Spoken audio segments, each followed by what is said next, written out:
Forge the Narrative. Hey everybody, welcome to Forge the Narrative. My name is Paul, your host. I'm joined tonight by Red Powell and Adam Camilleri. Evening.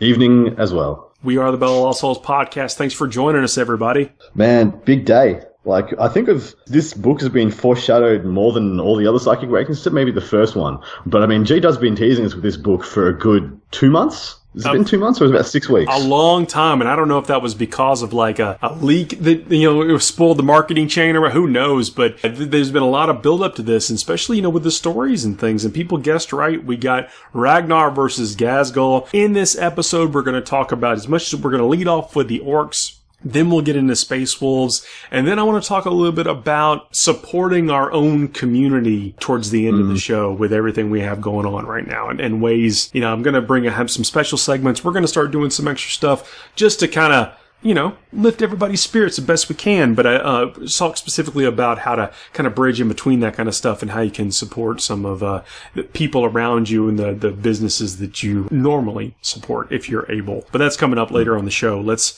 jump right in, man.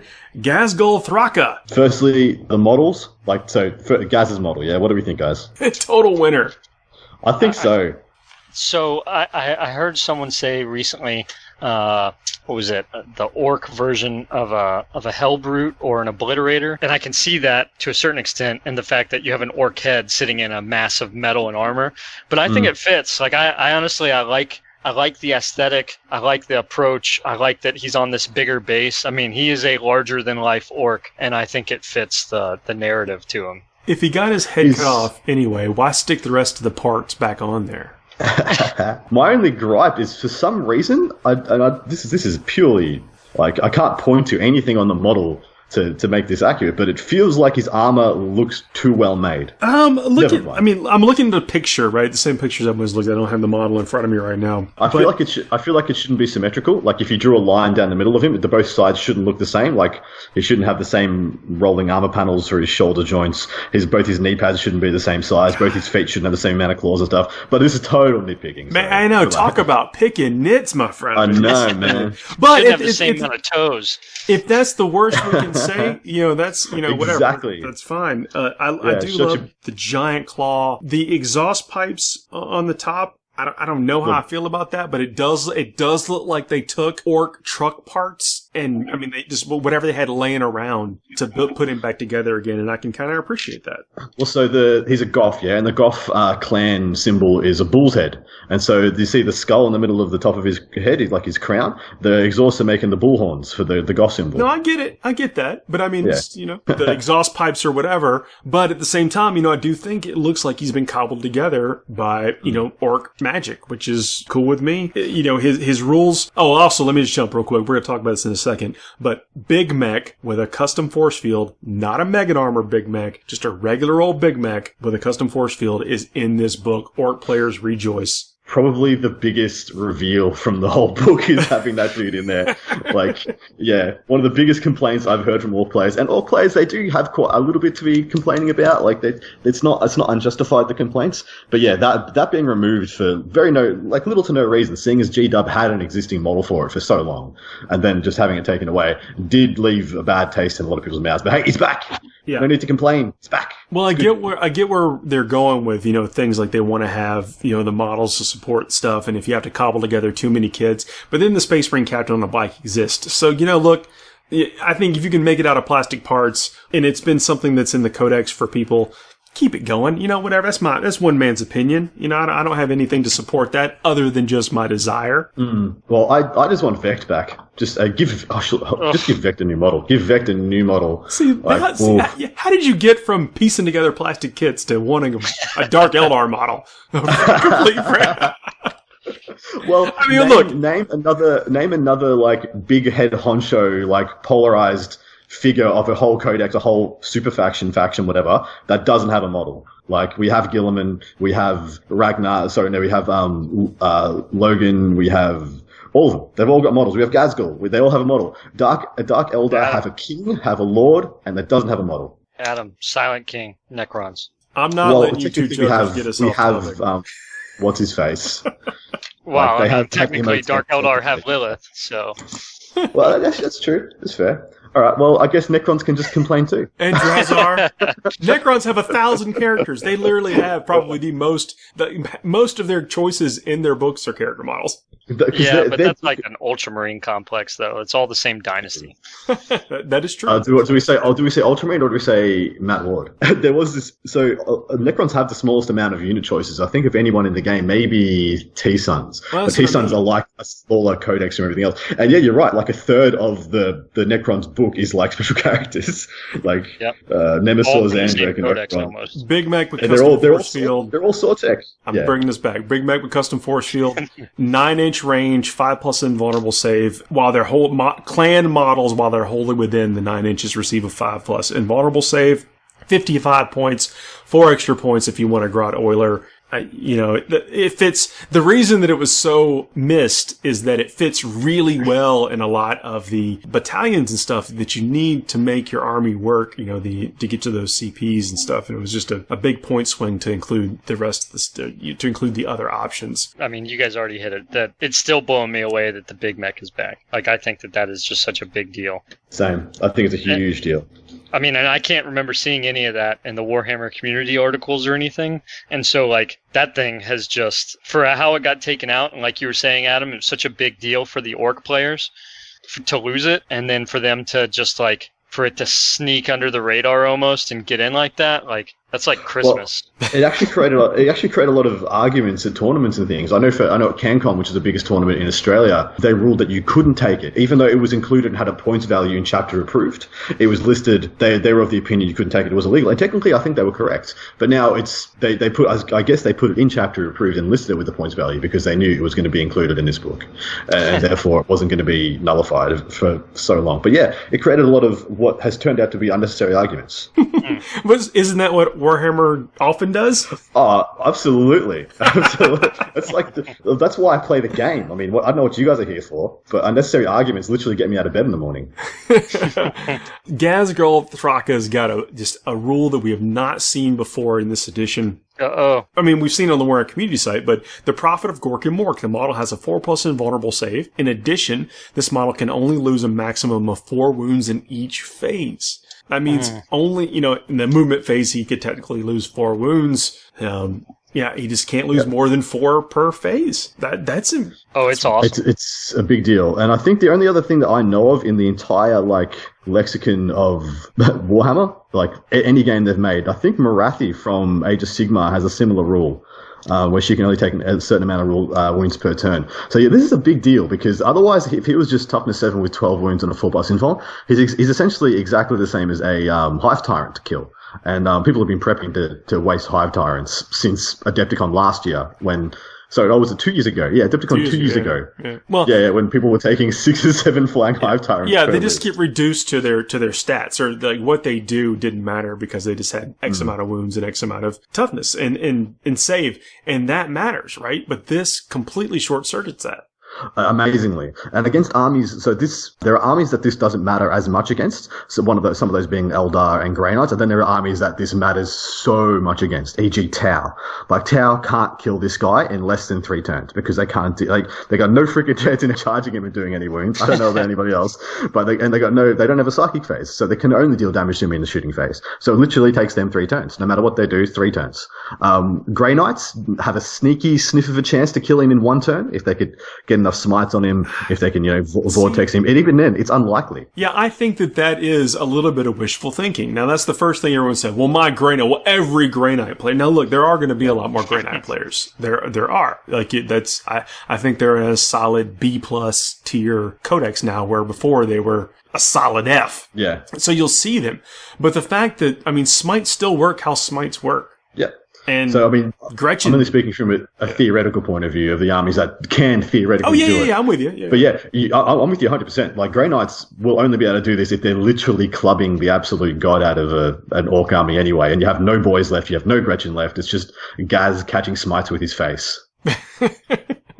Which, I bet sometimes he'd want to do that. And he is even a little bit better suited than some of the other models. With Makari standing next to him, he gets a 6+ ignore injury. Yep, and that wouldn't stack, of course. And of course, you could just have a pain. I was about to say you could just have a pain boy, but he's a monster. I think pain boys are only for infantry, aren't they? That is, yeah. So you could still give him that 6+ there, and you could also heal him as well. So those 4 wounds you're doing per turn. I mean, like literally, Tau might never kill him because you can just heal him D3 every turn, and you're dealing 4 wounds. He gets 3 back, 4 wounds, 3 back, 4 wounds, 3 back, and in 6 turn games. You only did 6 wounds to him because he got 3 back every turn. So yeah, I think he's got a whole lot of play. He will murder face Tau as well. I mean, he's got a 4 damage, -4 save claw. Yeah, I was about to say, and he's got 5 attacks +1 for. Does he give himself his own +1? He has 5 attacks base, and if he takes damage, like if he goes down to 6 wounds, then he gets extra attacks. And then the lower his wounds are, the more he gets an extra attack each bracket. Friendly orc infantry, so he doesn't give himself +1 attack. Right. But he just gets more attacks as he gets hurt, which I think is very orky. In fact, I would love to see that for like war bosses and across the board. But mind you, they don't have a degrading profile anyway. Yeah, I was a bit nervous when I saw. I mean, of course, you crack open the data slate and you see that 12 wounds, and you just instantly just start shaking your head. Like, oh, yeah. I mean, how much worse would Gilman have been up until like this point in the game if he had just been 1 more wound? Like, he'd actually be pretty bad. Yeah, yeah, guys.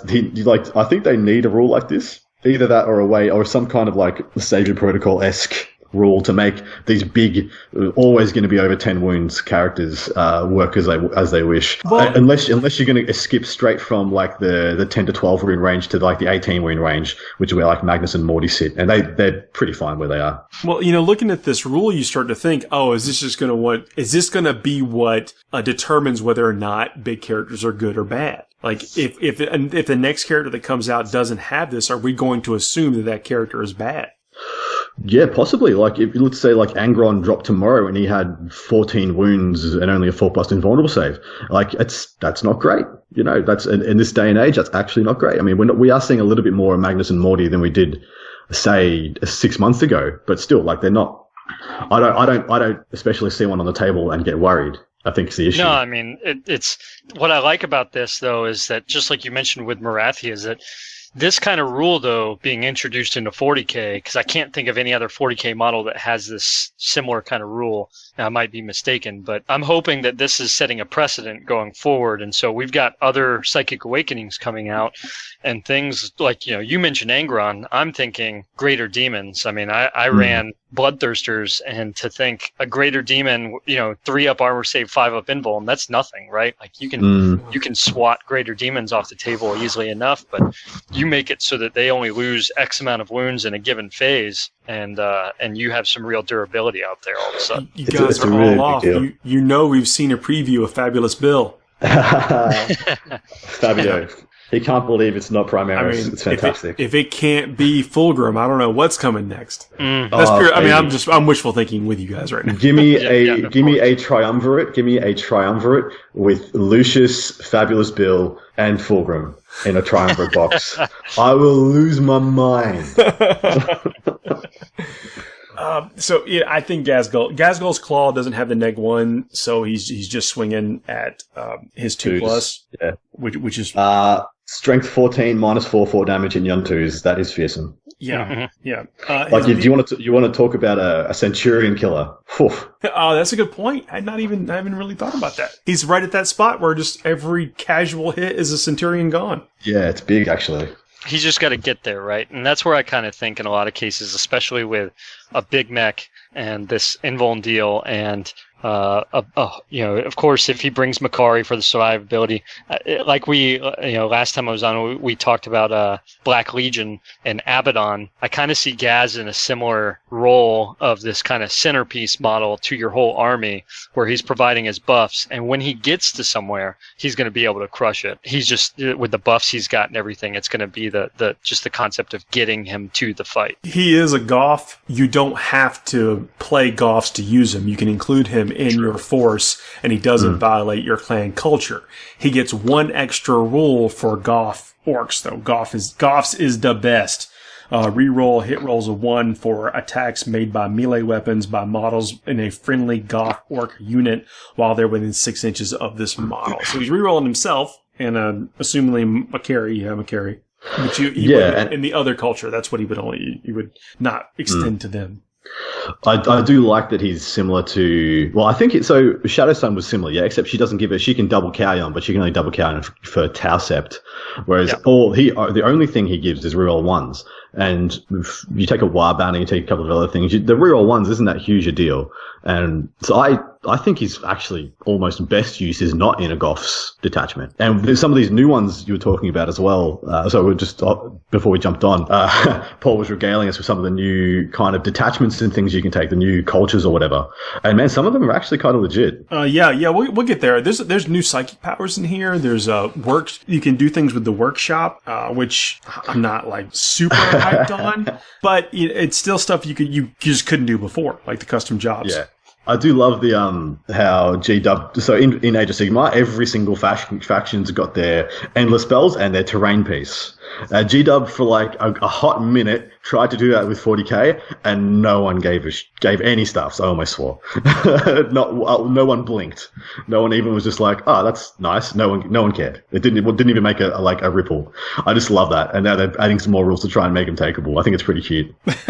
So Gaz is 285 points. Macari is 65. I think you should probably consider these as two choices that you have to take. So you can take Macari without Gaz? Yeah.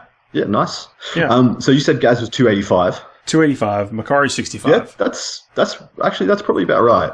I was dreading him coming out as like a 200 or 220 point model. I was going to be like, he's going to be on every table. He's going to be Pharaohs all over again.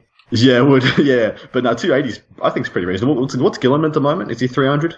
I think Gilliman's about 300. That sounds about right. Yeah. He keeps flipping around between like 290 and like 315 or something. That sounds about right. Yeah, I was more considering like if you're taking a war boss anyway, is it just a better buy to go ahead and get Gaz? And it probably is. Well, you're actually probably right. It depends on the points. It depends what kind of a list you're taking. But for what he brings, 280 is very reasonable. He's one of the killiest things in the game, and he's on top of that, he's also a super force multiplier. Like, he does everything. On top of that, you see his breaking heads. Yeah, so he's got the bosses watching, and the breaking heads rule. Everything within 6 of this model takes a morale test, D3 mortal wounds, and they pass. You think about how big a deal that is on a 40 mil base, which is a regular war boss. Is he on a 60 or a 70 mil base? Like, I wouldn't be surprised. It's big. I'm not sure it's big. That is a massive footprint of what his will be for that. I mean, because if you sometimes people take 2 war bosses to get a good footprint of breaking heads or the bosses watching or whatever, and you can just take Gaz for essentially a similar footprint. Yep, absolutely agree. So one of the neat new stratagems is now one of the things when I'm looking at stratagems, I kind of comb through and look for keywords that I might like to use. And the name Boondocka Snazwagon always jumps out at me. It is the sloppity bile piper of the Orcs Codex. So there's a stratagem called Grot Bumper. Use this stratagem in your opponent's shooting phase. When an attack made with a ranged weapon successfully wounds a Boondocka Snazwagon model in your army, the saving throw is automatically passed. Do not roll.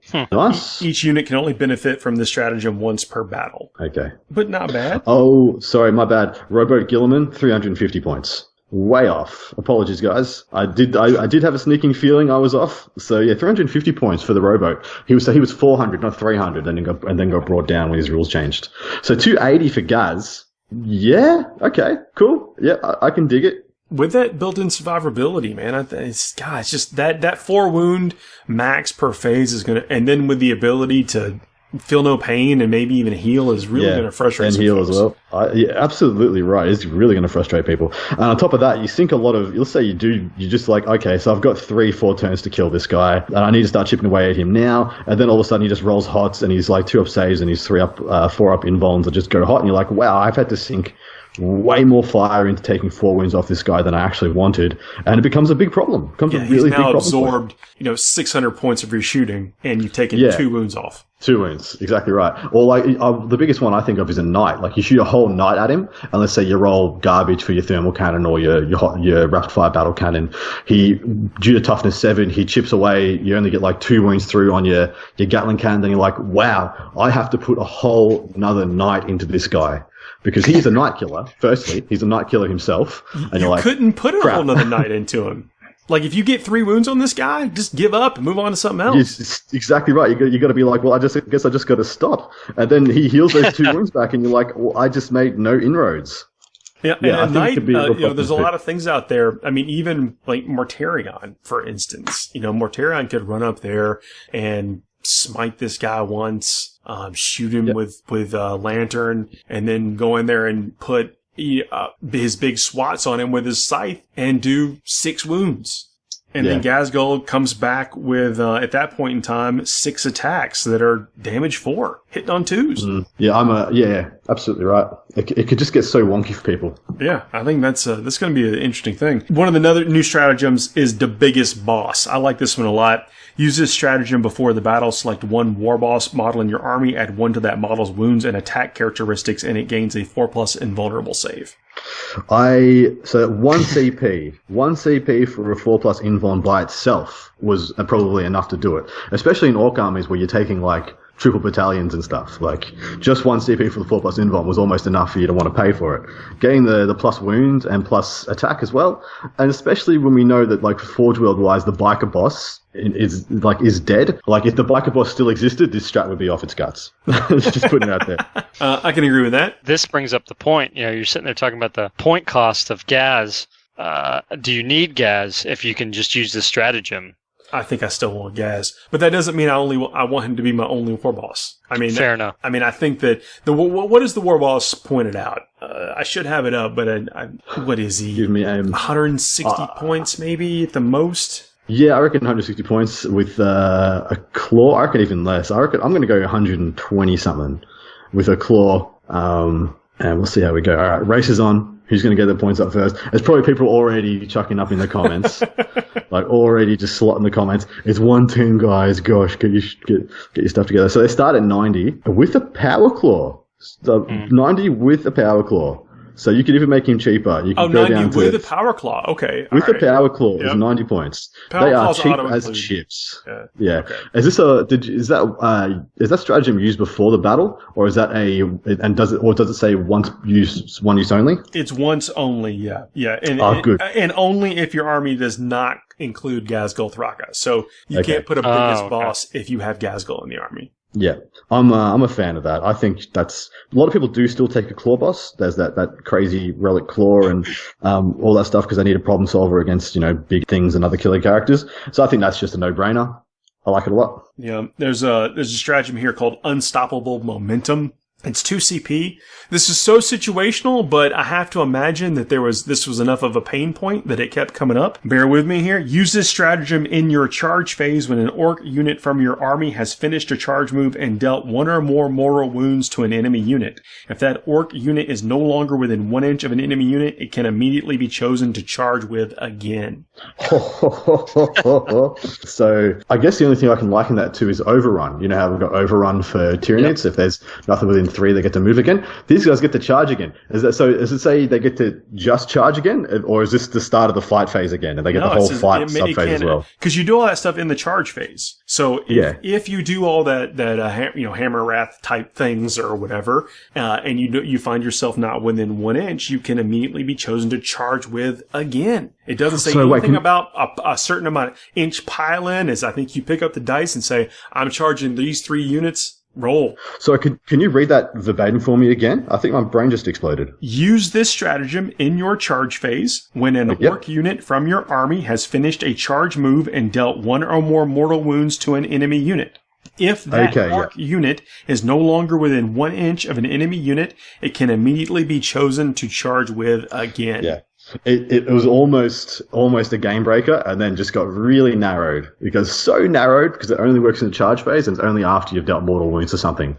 Yeah, but you wouldn't move and then. Oh, I see what you mean. You want to be like get a reroll charge or whatever. Yeah. Well, no, so what I was thinking is, let's say you have something that does like a couple of D3 mortal wounds somehow. I don't know how. There might be something in the orc book. One of the buggies or some crazy stuff does 2D3 mortal wounds on the charge. Boom, like a Snazwagon, teleports, razor blades or whatever.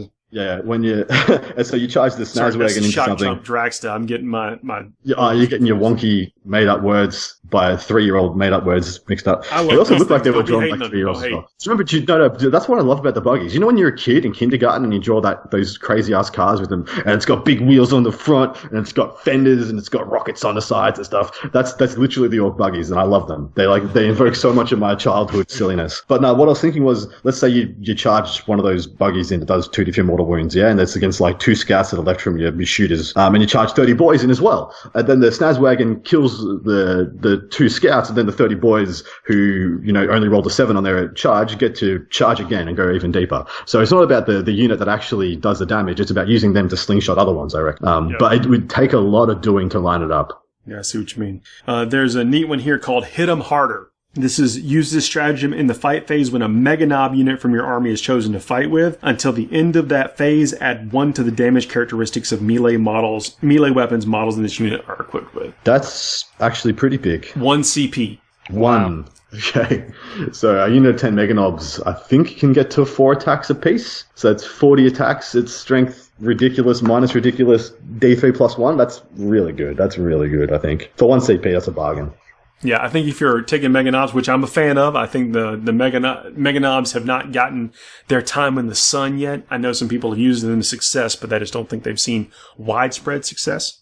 Yeah, absolutely. They haven't been something that's been adopted into like the core playbook, but they've just been a fringe unit. Yeah, you're invested in them already. What's 1 more CP to absolutely get the job done? We're talking about killing Centurions and stuff. I mean, because that's what it is. You don't ever want these things to bounce off something. Everything. They will kill everything with that. They almost kill everything as it is. But yes, what I mean. You never want to run the risk of them going into combat and not completely and totally being advantaged on the other side of that combat phase. Yeah. And we go back to Centurions again, right? Like that kind of damage is really going to help push it over the edge right there. Yeah, because like the last thing you want to do is have 4 attacks from a Mega Nob kill 1 Centurion. You want this halves it or automatically halves it, regardless of whatever you roll. What I like about this is that it's not your fight phase; it's any fight phase. Any fight phase. So if you happen to be out of position to get clipped by something pretty spectacular, you can still use this. Or they've got 3 or 4 combats, and you're like, yeah, they started on the wrong combat. Well, interrupt with the Mega Nobs, 1 CP for 1 extra damage. Bang, dead. Cool. Yeah, now everything's going. Don't forget that 1 extra damage is good for shooing through things, feel no pain. Even if you already know that you think your weapon is sufficient enough, sometimes you just might want that extra to chew through people's defenses. Very true. Yeah, and we've seen. Here's a funny thought. So Plague Bearers, yeah? Plague Bearers are innately -1 to hit if they're over 20 models. And the Claw of the Mega Nob is innately -1 to hit because it's a Power Fist. And this just says they're melee weapons, yeah? Get +1 damage. Mm-hmm. So I think they're base strength 4. So they're going to be hitting them. They're going to hit a Plague Bearer on a 5 if they use their claw, but they'll hit them on a 4 if they just use their regular melee weapon that everyone has, which is now damage 2. So they have to do 2 feel no pain saves. So theoretically, if you wanted to go down the rabbit hole of doing the math with this stratagem, you might be better off just using your fists rather than your claws when fighting things like Plague Bearers. I like it because everyone's assumed to have a basic. Yeah. Tooth and claw or whatever is what it says. Is that what it says in the so they'll be 4 attacks, strength 4, no negs, 2 damage, and you can just span that out across 40 attacks. That's actually could be a thing. Yeah, sure. Yeah, fair enough. Special shells. This is for flash gets. It increases increases the range of their snaz guns by 12. By 12. Yeah. What are they at the moment? Were they 24 or 36 at the moment? I'm going to say 36. You're doing great with it, guessing. So far, yeah, I'm right on tops. But this is 2 CP. Yes. 2 CP to go to plus 12. I mean, it would change you from dropping them from somewhere unsafe to dropping them somewhere safe. So that could be a big deal. But yeah, 2 CP is pretty well, considering the Mega Nobs get +1 damage for 1 CP and they get plus 12 range for 2 CP. That doesn't quite add up, does it? I do not feel that is good. But at the same time, I don't play or have not played, I should say, with flash kits. So I don't really know what the hurdles for using those things are. It could be the range. Could be that's, by the time I put them on the table, somebody's already shot them or something. Well, I know some good players I've played against. One in particular used flash kits to pretty good effect against. I mean, they were his Space Marine killers, and so that might be a viable tactic in giving them that. If people think there's enough value in it, I mean, you see a lot of the smash guns and everything out there, but I do think that the flash kits have something in that. I agree, Adam, in regards that 2 CP, is kind of hard to justify when you've got so many other cheaper uses that you need CP wise, but that there might be. You said that's for 1 unit, and it's how long? What's the duration of that? Just in one shooting phase. That's one shooting phase. Yeah. If it was 2 CP at the start of the game, maybe, and then maybe flash kits were like one of your big plays, you'd do it, and then they just get 12 plus 12 inches from the start of the game onwards. That's quite reasonable. But yeah, for 1 turn plus 12 inch, 2 CP, I'm not sure. Yeah, I can't see it. Yeah, I just don't know that I would put them in my army. Just for that. To be able to use that. Right. Other than the fact that they are absolutely stellar models. Oh, they're fantastic. They're so good. Yeah. They need more attention. That's about the best way to describe it. So I think those are the winners from the stratagems for the orcs. And I mean, this does give them some extra tools. I mean, do you think it gives them enough to get back in the game? Because the orcs are, I mean, what do we call them? A solid C list?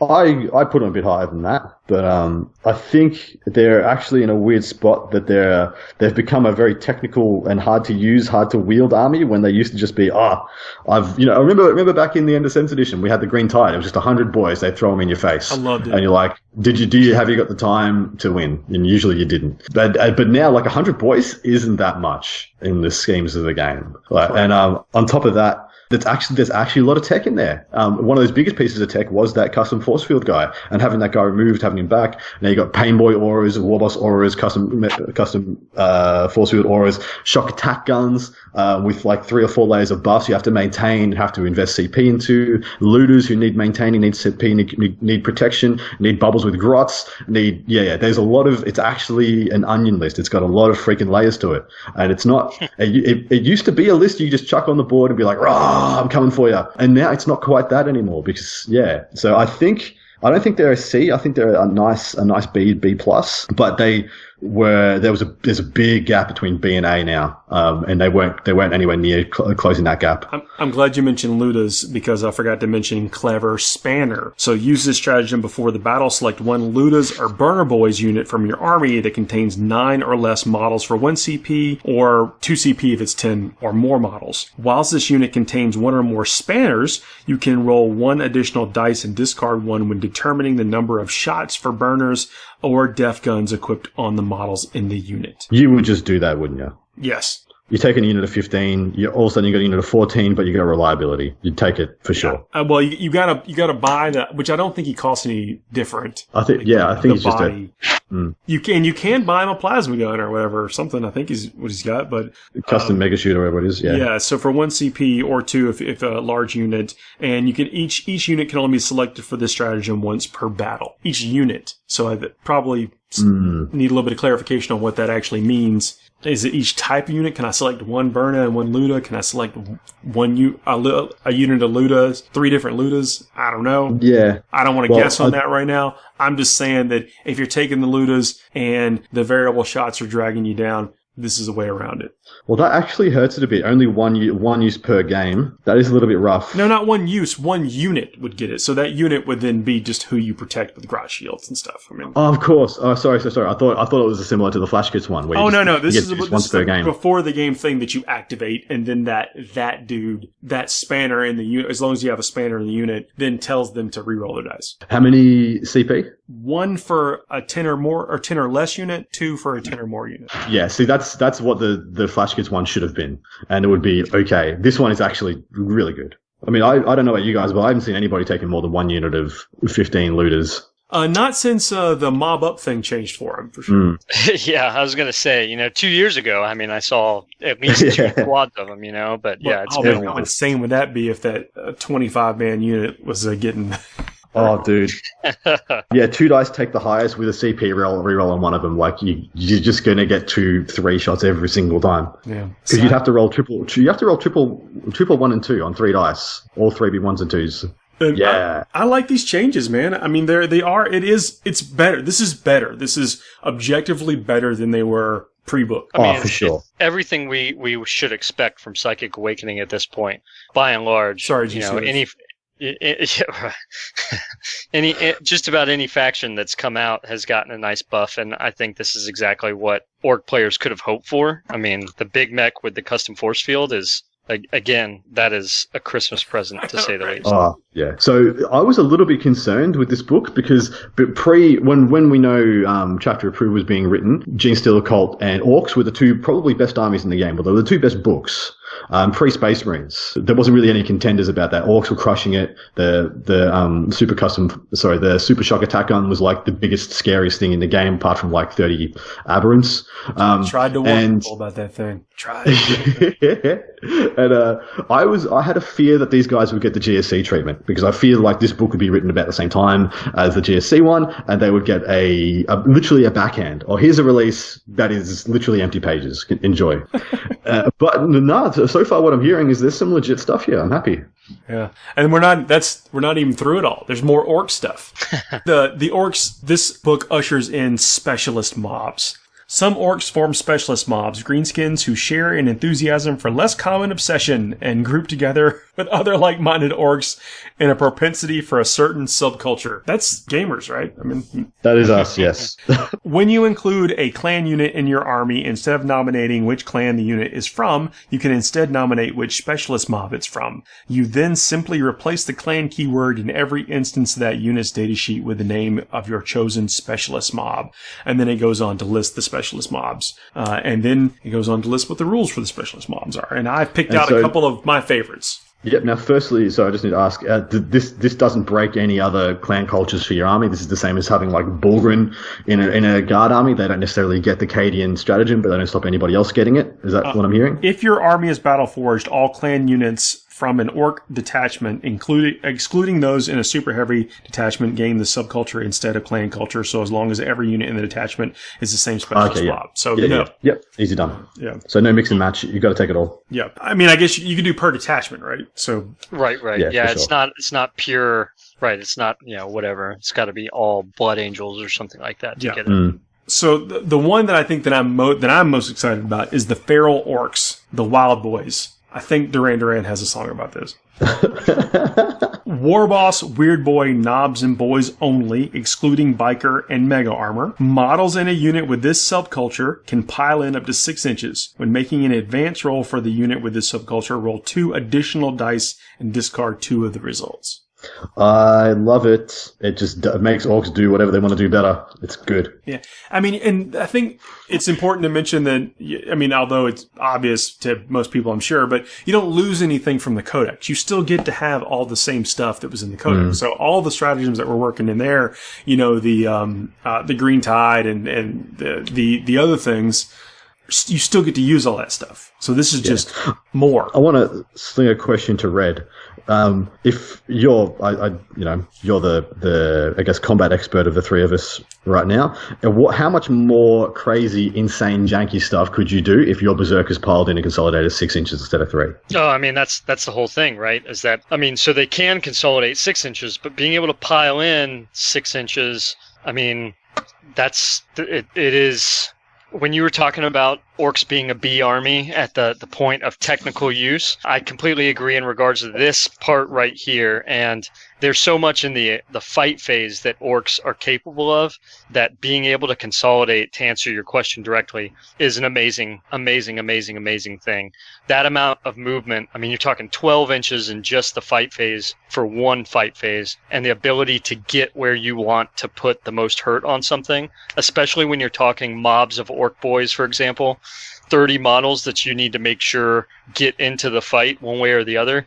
With a 6-inch pile-in, 6-inch consolidation, you're going to be able to touch whatever you want and then touch the next thing after that. I mean, it's huge. So theoretically thinking about it, so they move 5 inches, I think, for orc boys. So then you roll 3 dice, take the highest of those. Let's just assume one of those is 6, so you're moving 11. Then you're rolling 2d6 for your charge, re-rolling 1 or both of those dice. And so we're going to, just for the sake of it, we'll say you get the better of the average, you get about an 8. So you've gone 15. And then you can move 12, and then you can fight again and move another 12. So 15 plus 24, what's that? 39? 49? 15 plus 24, 39. Yep, so 39 inches, and that's just average. That's with an average charge. And you're not even talking about what the weird boy can put on them. Yeah, the buffs that or being evil sons. Also, you couldn't be evil sons if you want to get all the extra pile-ins and stuff. So retract that. But yeah, 39 inches. That's not even on the higher of the options. That could easily be 43 inches. Like, holy smokes! And that is just one of your possibly 4 or 5 units of orc boys. And that right there is the key thing, right? So like when I do it, I've got like an 8-man squad, and maybe I've got 2 other squads if I'm lucky and they haven't been shot off. But when you're playing orcs and you've got 4 or 5 of those 20 plus 30-ish model units, that's huge. That's massive. That should put people need to get ready for that. Well, I'm just considering how. So I'm just considering how this would change my play style. Because right now, a lot of the time when I play against orcs, I will try and wall off my front line and then backline everything else. And so the front line gets caught, and sometimes, in the worst case scenario, stuff gets wrapped, and then I counter charge into them with a big punchy unit.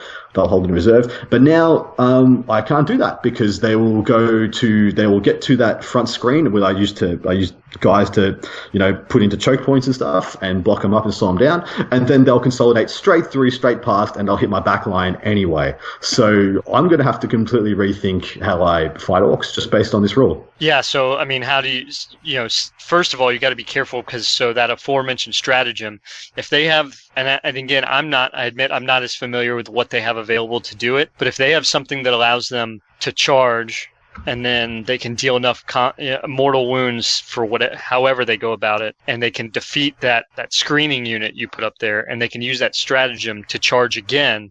The key thing being is that, so normally, what I would recommend to someone doing like what you're recommending, Adam, is that, so you've got that screening unit, you make sure everything else is well outside of 12 inches of them when they would make that, that charge essentially, right? And so that you can't declare those other units, but it's just a concern that if they can do that and they can get in there and do that charge, and let's say they get around that screening unit and they destroy it, and then they do that charge again, and how much extra movement they're going to be able to get. That's obviously, the problem with that stratagem still being extremely situational, but there's a lot more options to it because we're still, there's still nothing saying that they don't, use the psychic power to jump and move a force over wherever and then do all of these again. And that's something is that, again, you just need to be prepared to feel the touch of an orc army. Feel the touch. Well, I just think if this takes off, as it might, and it could do, everyone just has to bring a unit in their army that deletes 30 orc boys in a single fight phase. Well, otherwise, you're not going to have a chance. Yeah, I mean, for instance, though, you could have a detachment of whatever your forward element is, be the wild boys, be the feral orcs. Yep. And then you can go about your business with your death skulls and everything else in your other detachments. Well, so my first thought was Storm Boys. I've been waiting to see something that would bring Storm Boys back to the fore. No, sorry, this just double checking. This would affect Storm Boys. War Boss, Weird Boy, Knobs, and Boys. So not Storm Never mind. Boys. Apologies, because that would be the creme de la creme. That'd be so good. But never mind. There's another subculture in here called the Tin Heads. Killicans, Death Dreads, Mega Armor, Morkanauts, Gorkanauts, and Stompas only. Don't get excited about the Stompa. It's the same. Yes. Yeah. But whatever. Well, when resolving an attack made with a melee weapon by the model in this unit with this subculture, add 1 to the hit roll. I like it. Well, I mean, again, adding that reliability. So you got things that, we know there's a lot of stuff that gets minuses to hit. We know the orcs, they're really good at melee sometimes, but they're mostly relying on power claws to get a lot of damage done. So there's an inherent -1. So even with the WA banner, what are you looking at? 3s most of the time? This puts you back to 2s. Puts you back to 2s with the power claws, and you've got that +1 damage strat as well. So that becomes crazy. That's actually really good. You'll kill literally everything. Yeah, and that's what you want. And back to like what you were saying, Paul, you can have a detachment of the feral boys and then a detachment of the tin heads and whatever else you need, and you're not limited. The whole army doesn't have to be tin heads for whatever, and that's pretty awesome. Well, that's where I think one of the biggest strengths of the Orc book's going to be.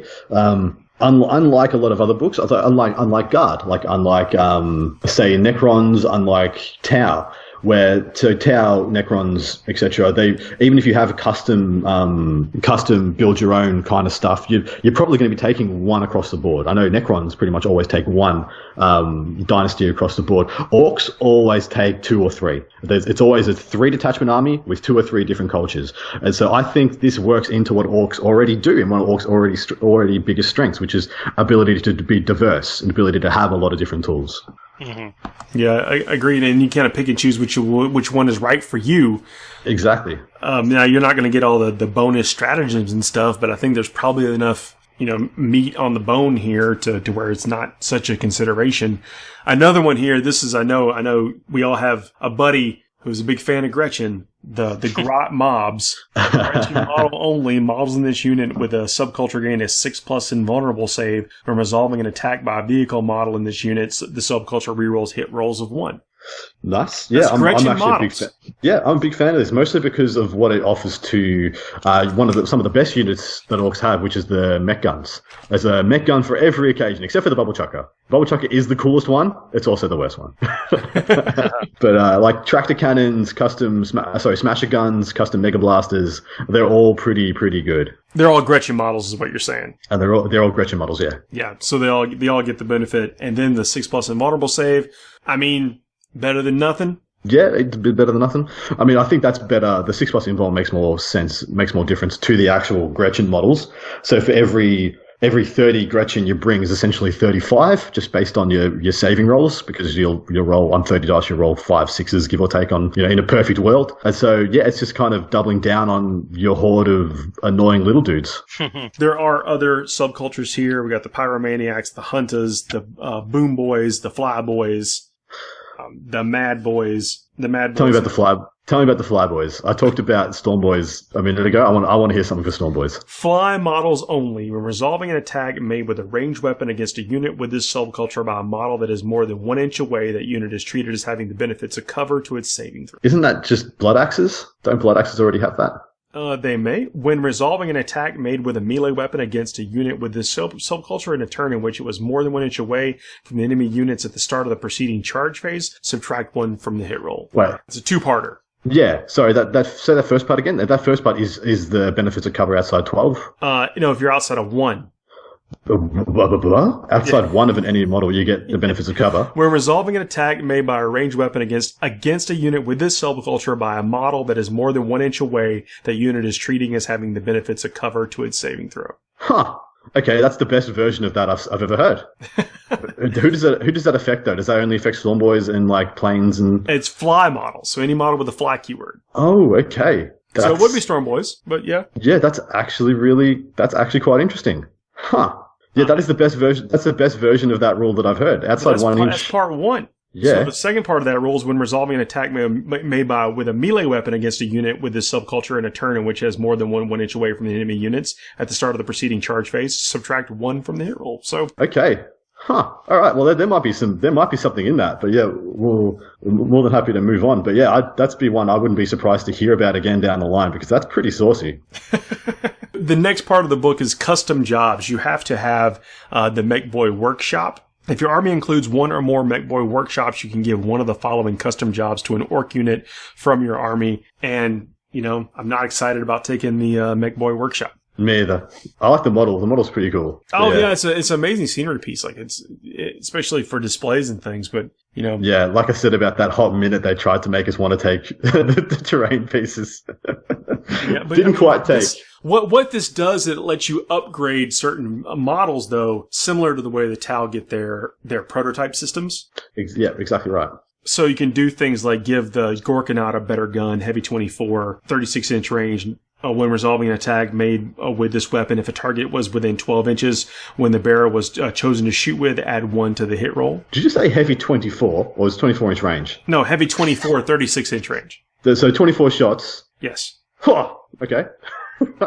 What's the So if you take a Gorkanaut gun now? I think it's 12. I think thought it was 12 shots at the moment. I'll go to it. Heavy 18 is the Deathstorm Mega Shooter. Okay, so it's gone up by six shots. I was about to say, if it's doubled in shots, that's ridiculously good. I thought it was in that 24-inch range before, and this replaces the Deathstorm Mega Shooter. Okay, and what else changed about it? It was strength 6 minus. The rest of the profile is the same, except you add 1 to the hit roll if it's within 12 inches. I like that. I like that a lot because you can teleport this guy in to be 9 inches away, so he'd automatically get that +1. Yeah, I mean, he's got a BS5, so going to BS4 with extra shots. Yeah. Well, you get 12 hits, and yeah.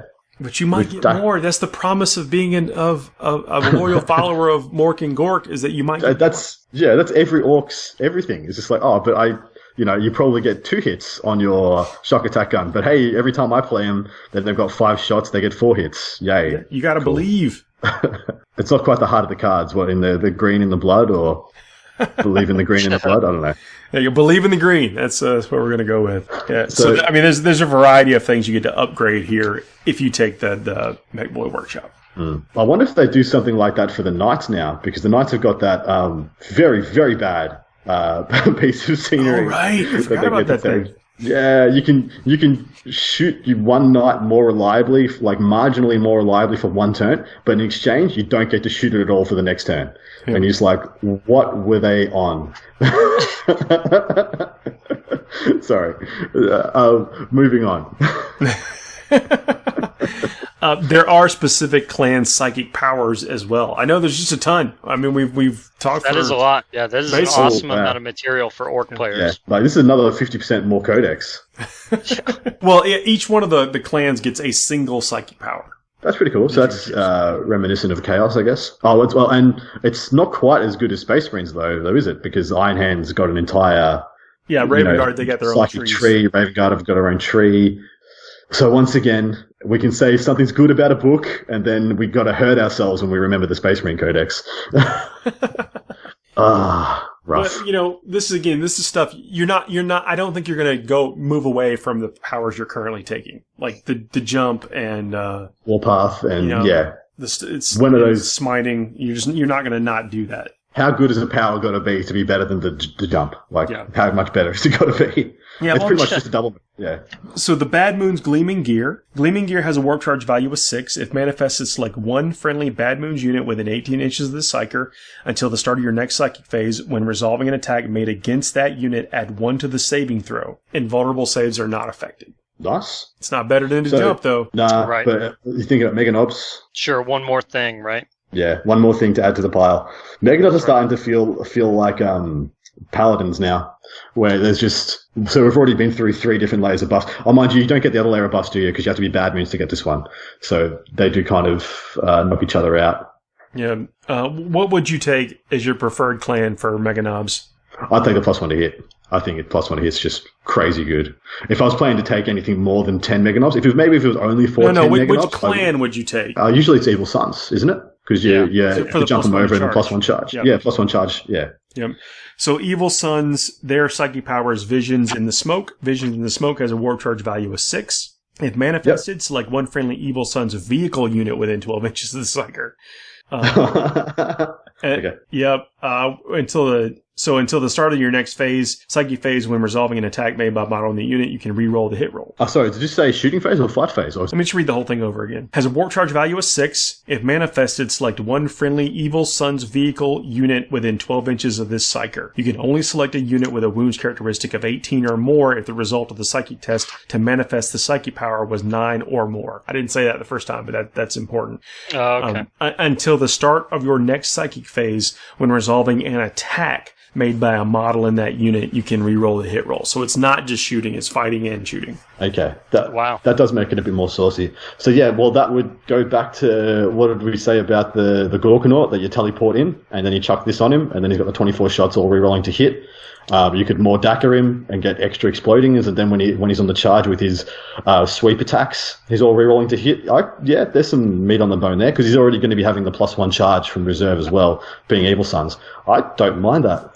It's a lot has to go right though. Yeah, although it's not hard, actually not really, because the 9 or more isn't terrible with the the power of the log or whatever. Yeah, every 10 boys you get +1 to cast. I don't remember what it's called, but that makes the 9 not unrealistic for you, especially when you add a CP. Yeah, especially when you add a CP reroll in. I think that's pretty cool. Maybe we'll see Morkanauts again. Morkanauts and Gorkanauts again.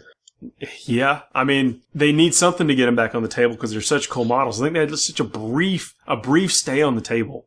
Yeah, well, it was just so funny that upon release they came out and everyone's like, "Oh, finally, Knights for Orcs," and then they were nowhere comparable to Knights. Well, firstly, they were a vehicle; they weren't a super heavy vehicle, so every old shaken result meant the thing was useless. And on top of that, they only had like 4 hull points and bad armor ratings, like a side armor 11 or something. It was a bad time. But yeah, I would be very happy to see them on the table because I actually love the models. A lot of people find them iffy, but I like the models a lot. Yeah, I do too. Okay, anybody got 2d6 handy? Yes, I can. Roll 2d6, please. I got a 6. Okay, what's the next one? Oh, 6 total? Yeah. I need a tens place and a second place, and a ones place. You need a what? Sorry, I need a tens place and a ones place. It's like the Chaos Boon table. So what was your first die? What was the second die? 51. All right. Your new name is Tuska Flamespitter. I think that's pretty accurate. They put a name table in there? Yeah, that's what you did. Of course they did. There's a name table with everything. Sorry, I just had to go grab the dice because they're on the floor. All right, Paul, you are 63. I am Shork Bog Bone Splitter. Hey, it's like it was meant to be.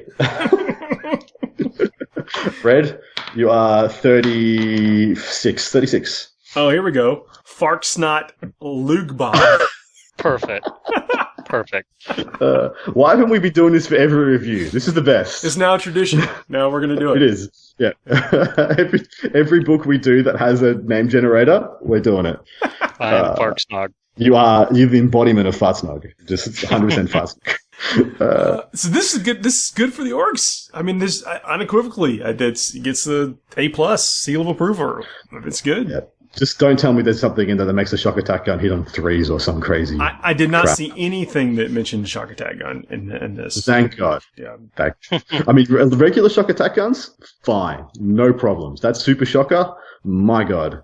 It is something else. Hot. It's hot. When it goes hot, right? And that's something else like to go on with. A lot of times, like you were saying with, you got to do this to do this to do this. I feel a lot of the stuff with the orcs, going back to what you said, Adam, and with them being technical, a lot of things have to work out for you to make it happen. And there's some other armies, like the Possessed Bomb and things like that have to do similar stuff. It's just something for people to be aware.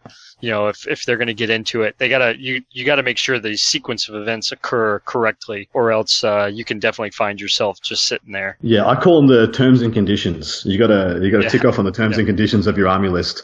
Well, I mean, a big one at the moment is the Seer Council. If you want your Seer Council to work, you got to tick off like 4 terms and conditions in the rest of your list to make it work. True. So yeah, and every orc list has a load of terms and conditions just off the bat. So. That's how I always think about it. Well, whereas like it seems like the best list, the reliable list had the least amount of terms and conditions, e.g. Space Marines. Like you just take the Centurions, you put the Centurions on the table, and they're never going to be bad. Like you're never going to be like, well, that was a bad choice. It's just never going to happen. Yeah. So do you guys feel less confident lining up against orcs now? Definitely. There's definitely more concern with what they have available to them. I'm just going to take Yarrick again. When orcs are really good, I was like, I'm taking Yarrick. He's and a now good orcs buy. are good again. I'm taking Yarrick. Well, I'm a little peeved that Yarrick's storyline got superseded by Ragnar's. Like, when did Ragnar become it's Yarrick's story, guys, and you took it away, you stole it, and you gave it to Ragnar for some reason. Maybe Ragnar doesn't do it, and Yarrick has to come in and finish the job. Old man Yarrick with his finger on the button. But that was, I grew up with that story. That was like one of the first books I ever bought from G-Dub. I think it was the 3rd or 4th edition Armageddon mini campaign book. And I lost my mind reading that story. It was so freaking amazing. But yeah, I won't besmirch it to the Space Force players. I want the Space Force to have awesome, amazing storylines too. But man, growing up with that and having Yarrick have it like just be, Yarrick's just an afterthought now, that kind of hurts. But now we started out talking about Gaz, who's impressive. And then we went all the way through the book, and I kind of forgot about how impressive Gaz was. Yep. So I think that's a testament to some strength in this. I mean, you're definitely going to see him on the table, and I'll be interested to see what it takes to take him off the table, for sure. God, everyone already has a plan, right? But I just don't think it's going to work the way people in their minds have drawn it up. They're going to be like, I go here, Swamp Gas bounces off Venus, and then, Gaz is still here. Well, that's how you know it's a good freaking unit, because when everyone has to have a plan, you've made it. That's a fair point. A very cliche army thing that every plan is really good up until you actually start doing it. Was it no plan survives contact with the enemy? Contact with the enemy, yeah. That's right. The first time you shoot your first volley of grav cannons at him, and you give him 7 saves, and he makes 6 of them on his 4 pluses, and you're like, well, the plan's dead. New plan. What's Mike Tyson says? Everyone's got a plan until they get punched in the face. Punched in the mouth. That's exactly right. Yeah, and Gaz can do the punching. He sure can. I'm excited. If he doesn't, the 150 orc boys next to him will. Yeah, that you ignored. Yeah. I mean, you do have to throw. I mean, I guess though that Gaz has the throttling on him. So like we touched on it briefly with the knights. So once you get the 4 wounds on him, you can just do something else, and maybe that plays out more than we've given it credit for. Sure. Yeah, it's going to be interesting to see. I think it will be a force that's on the table, because you can put him into any orc army. Not compromise. Yeah, any orc army. Yeah, it it only adds. Yeah, it doesn't take away anything. Well, guys, let's take a quick break. We'll come back. I'm not sure I know this is going to be a long show. We'll see how much time we have to record for at least this episode. But, we'll come back with something. Stay tuned. FTN is brought to you by Discount Games Inc. Please visit them at www.discountgamesinc.com. And don't forget to ask Jay about ways to save even more on your hobby projects. Hey everybody, we are back. We're talking about Space Wolves. The furry force of the 41st millennium. Thanks guys for sticking in here. It is in the middle of Adam's Day. It's the middle of the night for Red and I, but here we are. Let's do it. Man, so firstly, the Ragnar model. What do we think? Thumbs up, both thumbs, all fangs up, paws up. I'm just a big fan of his mutton chops. Huge fan of his mutton chops. I'm not a huge fan of every other model having to be leaping off something. I think that's getting to the point of way overdone. But literally everything else about the model is fantastic.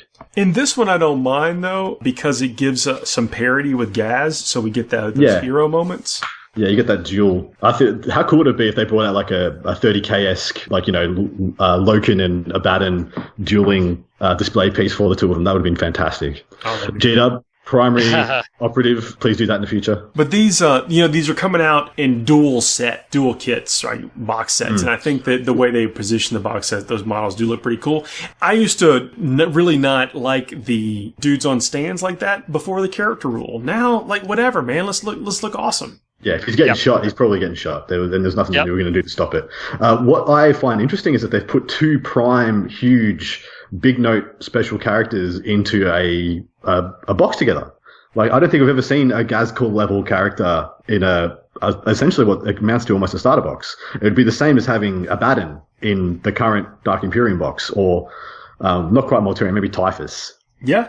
Like, it's actually crazy. I find that, and the price point isn't so off the guts either. Like, the price point doesn't seem that bad for the box for what you get as well. There are going to be some people that they just want that Gaz model, like it's their lifeblood, and they gotta go in on the Space Wolf part. So here's the thing, Orc players are usually, I don't want to be too generalist, but I'm going to be, are usually diehard Orc players and probably have like 20,000 points of Orcs. So they literally don't need anything else in that box because they've got 100 of them. And so they just want Gaz. They're like, just give me Gaz. So I can understand that being frustrating. But think about every other kid, all the other kids who walk in and just see that Gaz model and like, I'm going to play Orcs, oh my god. And that's where I think the magic is.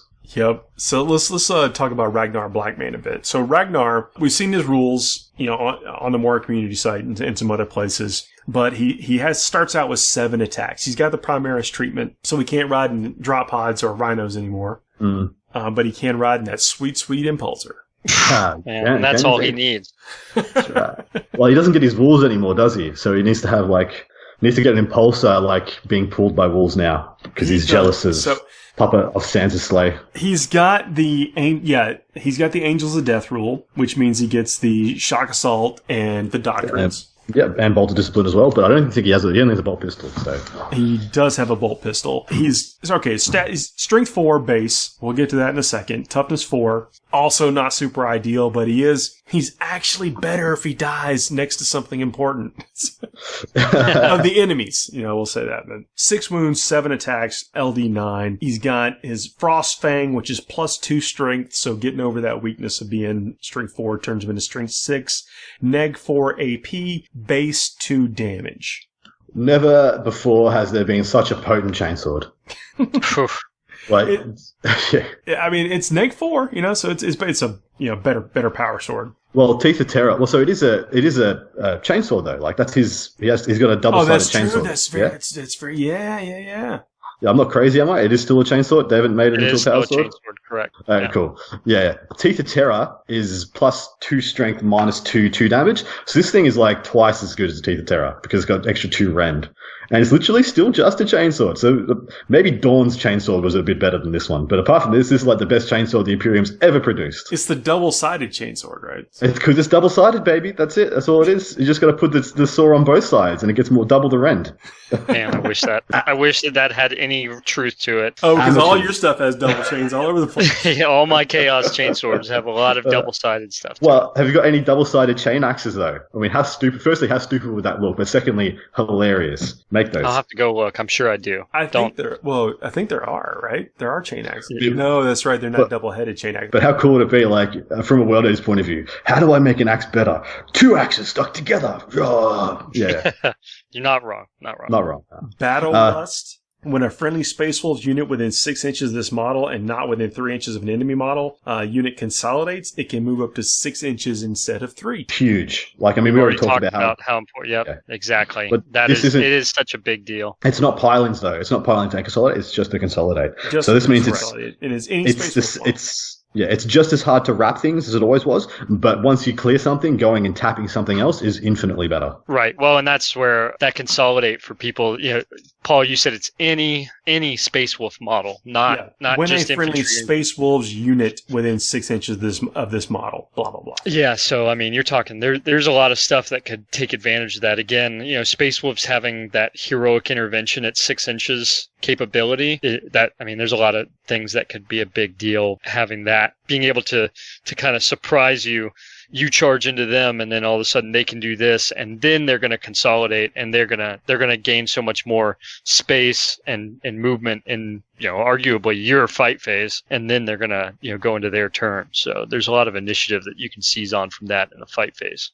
He is a War Howl. You can reroll charge rolls made by friendly Space Wolf units other than vehicle units if they are within 6 inches of this model when the roll is made. I don't want to jump ahead. We'll get to the end of this and I'll ask how many points this guy is because I think he's actually stupendously good.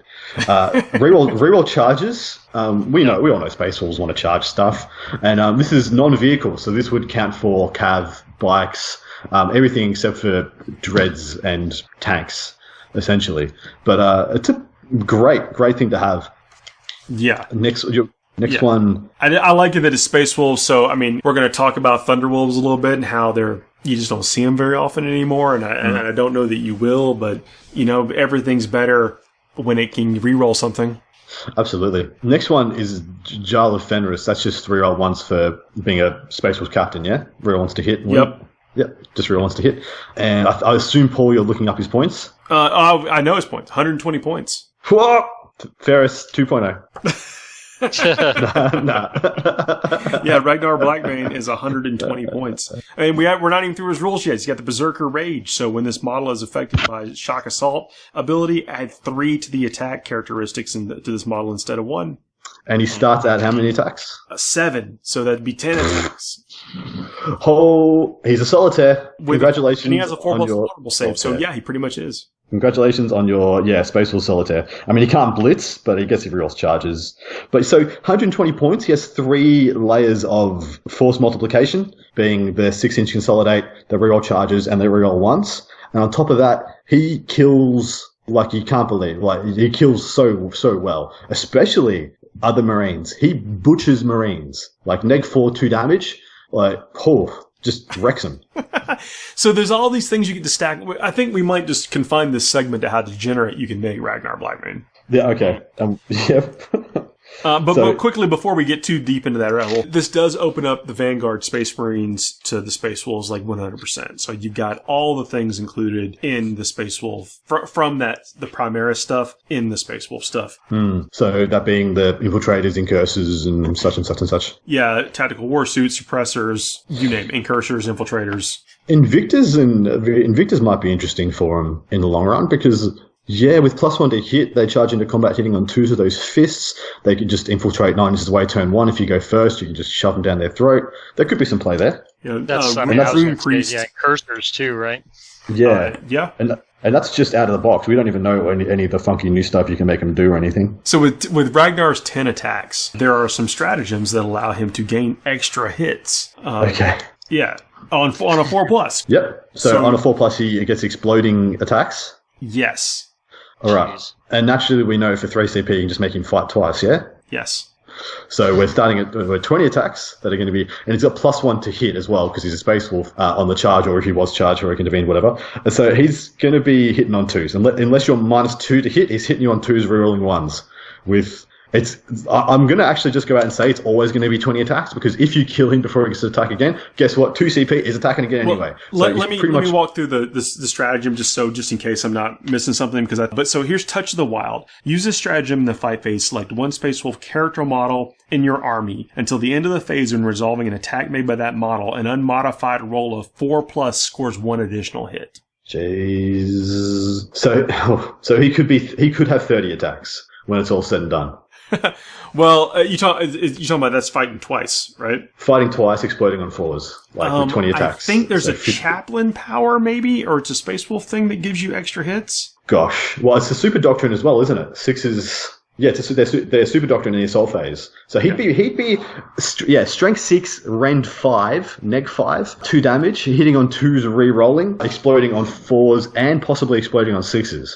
If those 2 stack, which I would be under the assumption that they do. And then there's the Exhortation of Rage. If this litany is inspiring, select one friendly Space Wolves unit within 6 inches when resolving an attack with a melee weapon by a model in that unit. On an unmodified hit roll of 6, you can make 1 additional attack against the same unit using the same weapon. Now, 100% that stacks because their super doctrine is just like a Tesla hit. A 6 is just an extra hit. That one is you get to roll an extra attack. So 100% those 2 would stack. And if that stacks with the 4+ as well, like this, my brain. My brain is hurting. Yeah, let me go to the super doctrine. That is the chaplain power, the litanies of battle.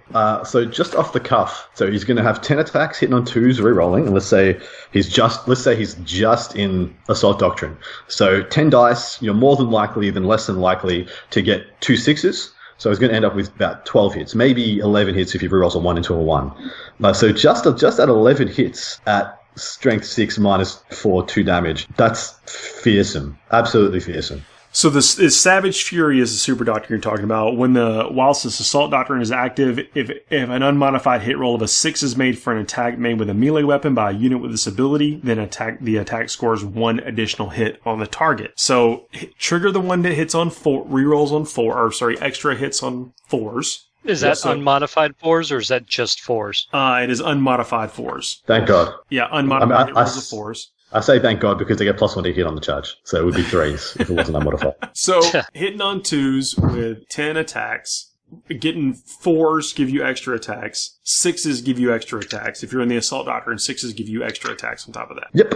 It's legit. It's a lot of attacks. It's a bucket. Attacks. It is an absolute bucket. So like I said, theoretically this guy could have 30 attacks or 30 between 30 and 35 I feel if you had all these on, wow. And guess what? Gaz would still punk him because he'd go in, he'd do 4 wounds, a Gaz would kill him, he'd attack again and be like, "What's you gonna do, baby? Already took 4 wounds." Do Space Wolves have one where they attack when they die also? Yeah. Well, every character, they do in their basic rulebook is characters, infantry and biker characters attack when they die, I think. Yeah. So I mean, then we're looking at 67 attacks or something.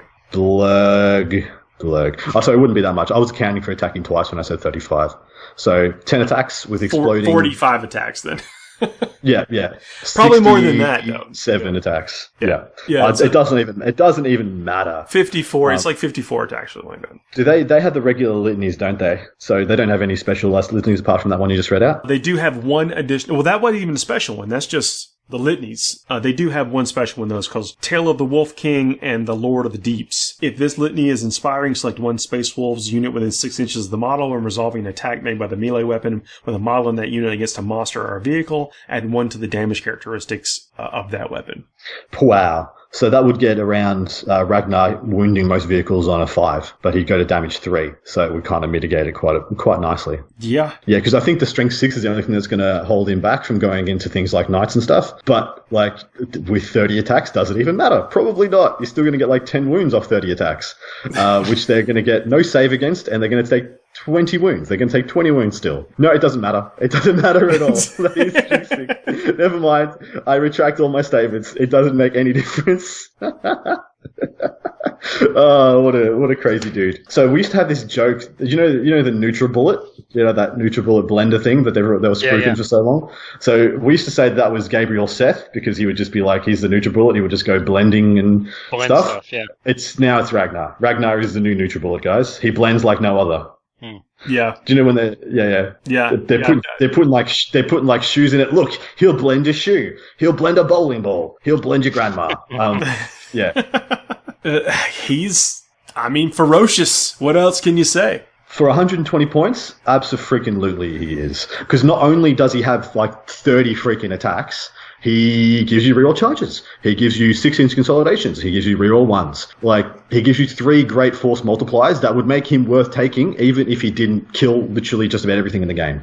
So I think he's phenomenal. He's still only killing like 1 unit, though, so it's not as bad as it sounds. This is where the 6-inch consolidation comes in pretty key. So he can kill 2 units pretty reliably, as long as he's within 12 to select a charge on 2 units. Or because he's got 10 attacks, you decide to split 5 attacks here, 5 attacks there, because you know they're pretty much all going to hit. Like you've got 5 scouts, and you charge both units. Well, 5 hits there, they get no save and they're dead, and 5 hits there, they get no save and they're dead. And then if there's something within 6 inches that you could declare a charge on, you consolidate 6 inches, and you activate again, you kill that one too. So I think there is a lot of play there, but he is easily stoppable without the fly keyword.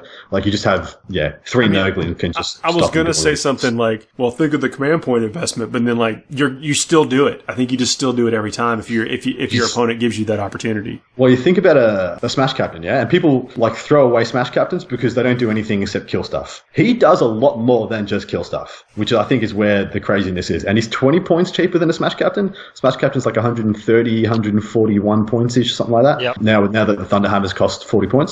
But he's 120. I mean, he does. If he had a jump pack, he would be one of the most perfect models in the game. If he had movement 12 and fly, and thank God he doesn't. Thank God he doesn't, because he would just be an auto plug-in into just about every Imperial. Figuring out ways to put him in everything. Like I know I just built this, Tau list, but let me just slip a Ragnar detachment. I think that's kind of the key here with the Space Marines, though, is that I think, especially with the way the FAQ hit, I think we're going to see them a lot more with these different detachments, and a detachment of Wolfen being led by Ragnar is definitely not something to discount. Absolutely. And just like every house needs a good blender, every army needs a good NutriBullet. Yep. There you go. That's a selling point, right? We are not sponsored by NutriBullet. We're now sponsored by. If we're not before, we are now. No, so I just want to make clear we're no product. We're not. Okay. Yeah, you'll see Paul at his next tournament, and he'll just have like a delicious smoothie, and you'll be like, "Oh, where'd you get that, Paul?" Nowhere. Brought to you Ragnar by. Made it for me. Ragnar made it for me. So I mean, Red, Ragnar's what do you think? List. Do you burn the CPs in that situation? Your opponent gives you that opportunity. I mean, it's like just if you have the 6 CP to burn, they're just gone. You consider them spent. Yeah, so, I mean, extremely situational, right? We go into the circumstances we've talked about in regards of where he's at, where he's positioned and everything. I think he's a force multiplier for the force at large. I do think he is great. Like, he's great enough that when you look at him on the table, you should recognize that he is a threat and not something to be trifled with. He's not some HQ that's just there that you can maneuver around or whatever. Like, he has as much of a threat to get in your face and cut you. And so you should not tread recklessly around him. But I really do think he's more of a deal of the forces around him. And I think what he's going to be able to do for the Space Wolves at large is the bigger benefit. And so the problem is like, are you going to invest the time to go hunt down this 120 point model that is making the rest of the army do exactly what your opponent wants it to do, at the risk of getting involved with this model, and then he's going to essentially cut something up, and do you have the staying power to actually finish him off? That's the concern, right? In my opinion, I think it's an awesome. It goes back to what Adam's saying. I do think that Ragnar is nearly an auto take for Space Wolf players at 120 points. Like, why wouldn't you, right? I'm of the opinion if you're playing mono Space Wolves, he's auto. He's pretty much auto included. Where I see it though, he's 120 points, but yeah, he does so much for your army that you don't want to throw him away. I see him more as like he's always your ace in the hole. Like you never need to throw him away because he's doing so much. But you never need to worry about getting counter assaulted. Like, let's say you have a big unit of Wolfen and they get counter assaulted by 60 boys.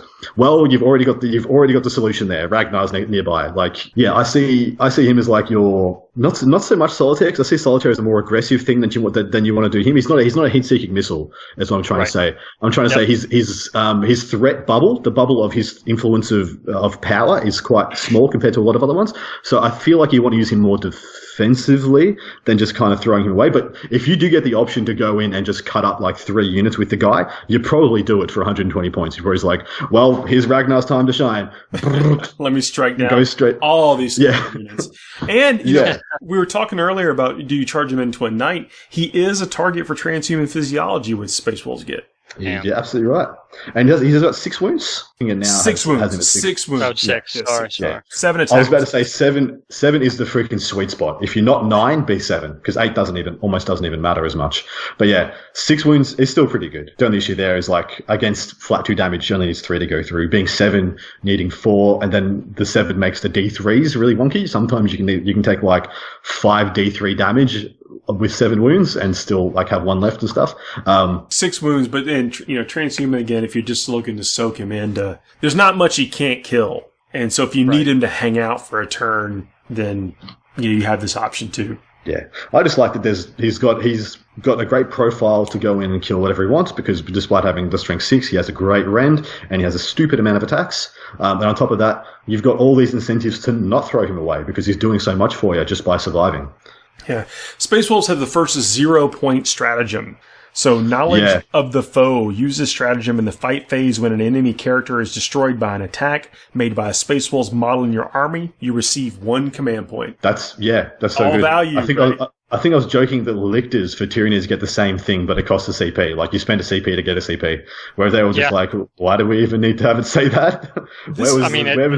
Where's the rule in the playbook that said that all stratagems have to cost a CP? 0 CP, right? And so, so Khorne World Eaters have one. Skulls for the Skull Throne. Whenever a character kills another character, it's cost 1 CP to get D3 command points back. So, I do it all the time. And this is exactly the same thing. I mean, there's no net loss. Like, why wouldn't you do it? And so that's pretty awesome.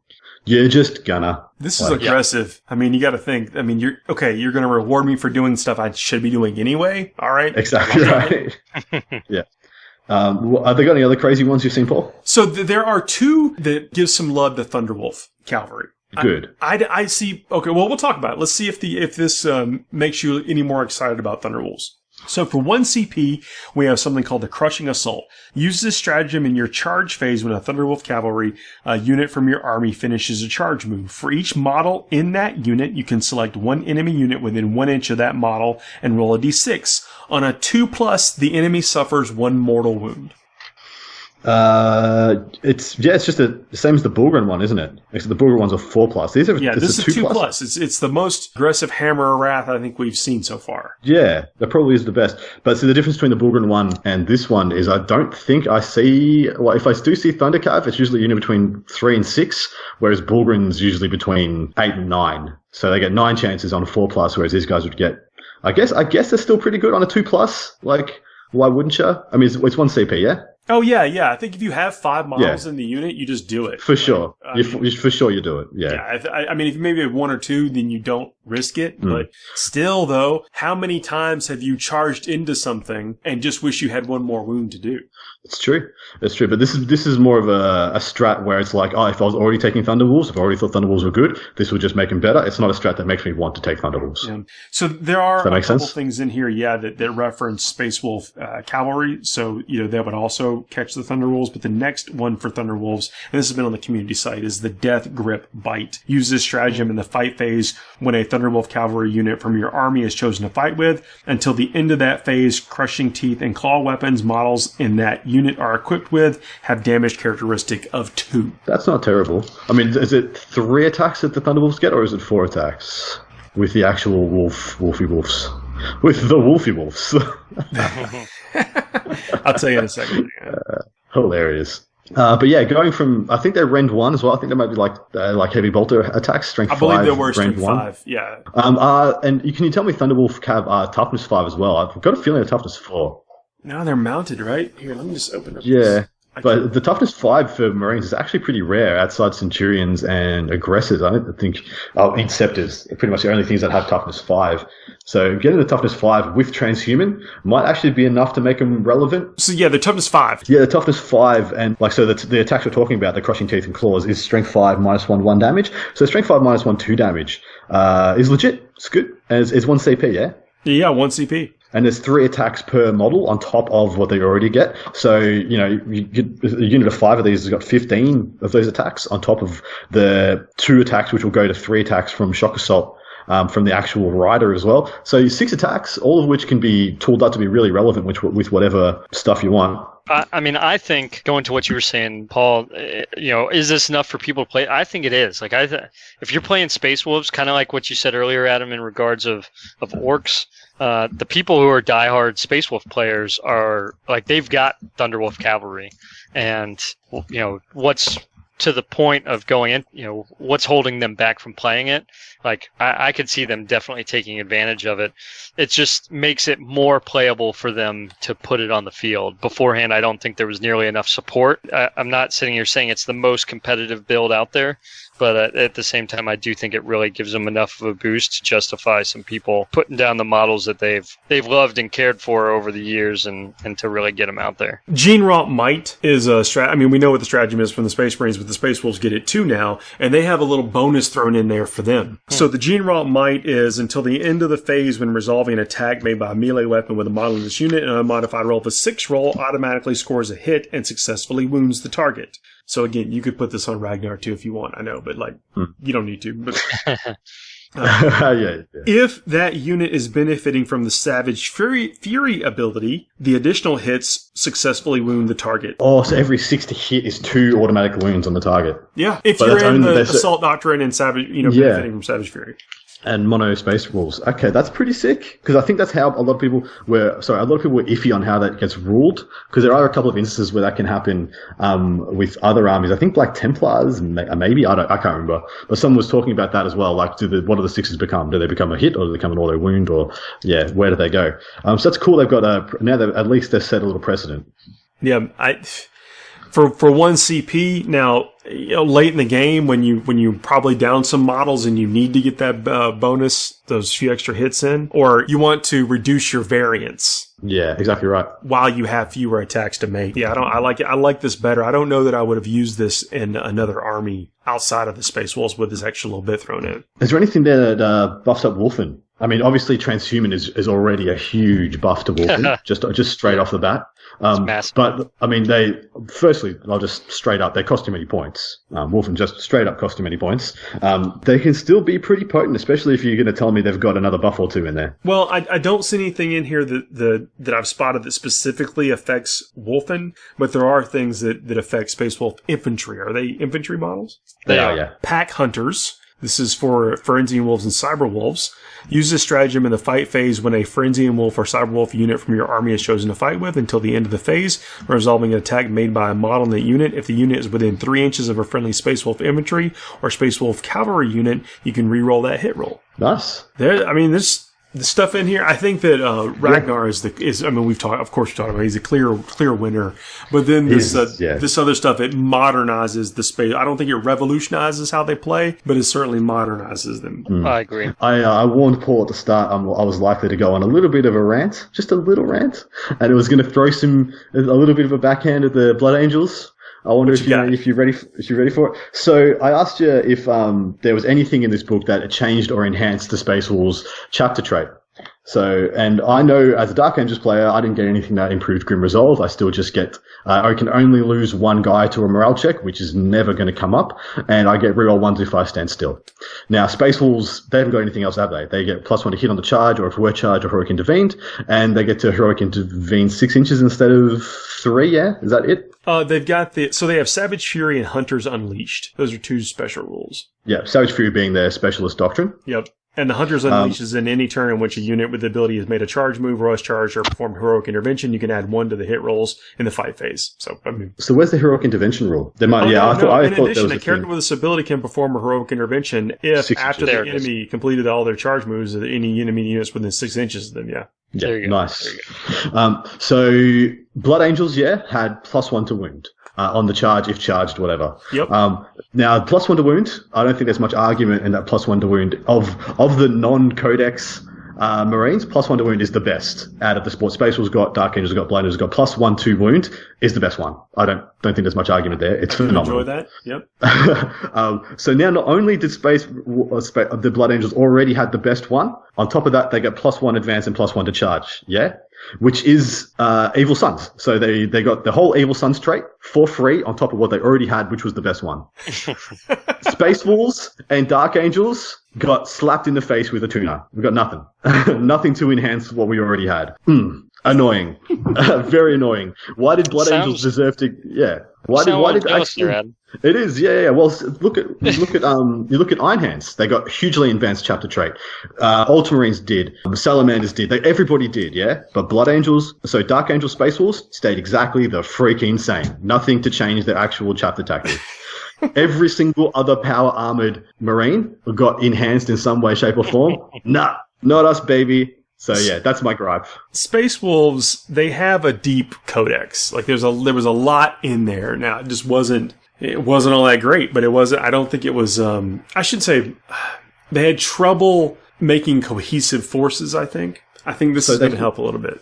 I think this is going to help a tremendous amount. Now we know that since Grey Knights got good, as I want to say, the 2 worst armies in the game pre their Psychic Awakenings was Space Wolves and Dark Angels.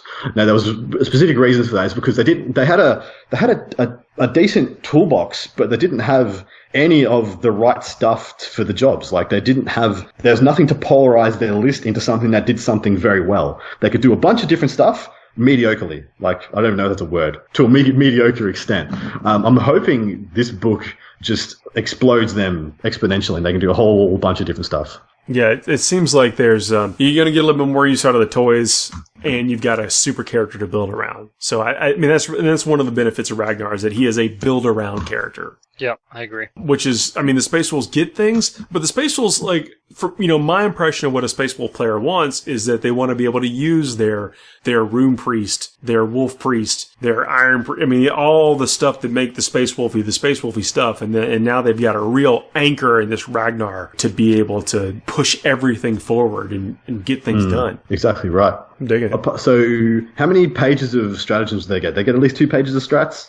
They do, yeah. I think it's Good. I think it's 2.5 pages. Good. Sorry, it's technically 3 pages. There's one missing off one page. Fantastic. Who do you see as the biggest winners here? Excluding Ragnar. We know Ragnar essentially is a whole new tool to the toolbox. Because right now, I'm not seeing, like, nothing's exploding in my mind. Like, when the Dark Angels things came out, like, Talon Masters exploded back onto the scene as something that's stupendously good. So did their Planes, so did most of their Raven Wing options, and Deathwing Knights. They were all like, oh, wow. Sorry, same thing for Aggressors as well. All these things just exploded and we're like, oh, wow, they're all relevant, they're all great.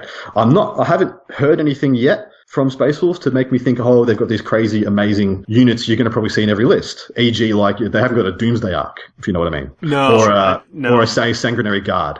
Yeah, no, they got nothing like that. So you got to kind of be a Primaris enthusiast if you want to get the most out of this stuff. But I think you can, though. That's what I mean. I think they just have so many things to let their power pieces get there and then do something when they get there. I mean, I'm not saying that all your stuff is just a blade of wound for those things, but they're also power armor stuff, and the new Primaris things are neat. I mean, they got tools. You know, I know we talked a lot about the Impulsor, but it's a real deal. And then when you throw in the stuff, there's probably some nuance here with these Primaris Vanguard and the Obscurus discipline and stuff to make the Space Wolves even more deadly. Yeah, because they actually did have one of the better psychic trees. Like, so the psychic tree that they got in their codex is actually one of the better ones. It's very powerful. It's got 2 really good strats in there, one of them being the aura of always in cover. And I think there's another 1 or 2 in there that are really good. I know Living Lightning. I like the stuff you can do with Living Lightning. That's, I mean, you just get explosive damage. And on top of that, so one of the things that have been foreshadowed to me by a few people who are just diehard Space Wolf players is that they can make impulses very, very, very good. The -2 to charge with a 4+ invuln, and then always cannons in cover. And then I think they've got another one that makes a -1 to hit. And then with impulses already having auto launches, you can be -2 to hit with a 4+ invuln and cover and all those amazing things. Yeah, so I think there are some plays there. But what I was hoping to hear from you was things that would make Wolfen like one of the best, you know, the auto take. I wanted the Thunderwolf code. I'm not seeing it yet. Yeah, I'm not seeing it as there. Yeah. Now, look, I mean, we haven't talked about their relics. They get a bunch more relics. Now, we are running short on a bit of time. Yeah, and I want to do this segment on, the community segment. But I think we could probably dig deeper into that on our next episode. And that's probably the challenge. That's the challenge for listeners and for us is like, how would we make a competitive Space Wolf force? How do we get them, from the icebox and throw them into the fire? Yeah, exactly right. Well, hopefully some more things will become apparent in time. But yeah. Community you were talking about. Well, yeah, I did most of my studying on the orcs because there's just so much there. I think it's a huge benefit to the orcs. And plus, I'm working on orcs. I got about probably halfway through the army and I hit that boys wall. I'm like, I'm about to have to paint 90 boys. Let me make sure I'm super committed. That is a test of endurance right there. That's for sure. This is after I had a very satisfying moment to where I painted 60 Gretchen. 1 is still lost in my hobby area. So thankfully I had like 2 or 3 spare that came with one of the Forge World guns. So I was able to throw an ammo runt or something into the mix and make my 60 still. But they haven't been in their own foam. They've been like stacked 3 and 4 deep in like larger foam slots. And so I finally got a tray that I could put them all in that matched their size.